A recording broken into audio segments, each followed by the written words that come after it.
Ayan, hello everyone. Meron tayo ditong nabiling malaking isda. At itong malaking isda ito ay, ayan, nagilitan na sa palengke. At nakakatuwa kasi yung isang malaking parts ay napakataba at napakaraming itlog sa loob. Ayan, samahan nyo ako ngayong araw na to. At itutuloy ko na yung pag-slice dito sa nabili nating malaking isda. Ayan, ano kaya yung masarap na gawing luto dito sa may itlog na to. Ayan, may makikita tayong napakaraming itlog sa loob ng tiyan niya. So ayan, samahan nyo ko ngayong araw na to hanggang sa dulo. Sana po ay dyan lang po kayo at samahan nyo ko. Bali, in-slice ko muna at mamaya ko na siya lilinisan. Ayan, wala itong ulo. Puro yung mga gitna lang yung ating binili.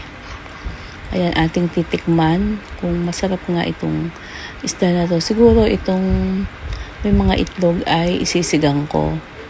At yung iba naman ay prito. Pwede rin siguro prito or adobo,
Ayan, ito naman yung sa parts ng may buntot.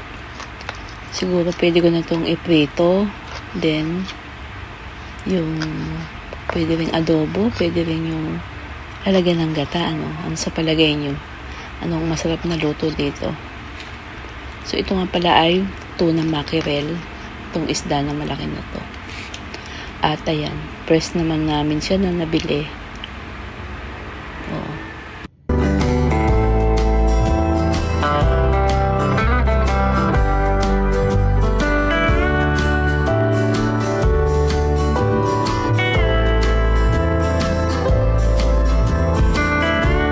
At ito nga pala ay 250 per kilo. Bale, itong binili ko ay 2 kilo. Ayan, napakarami na rin,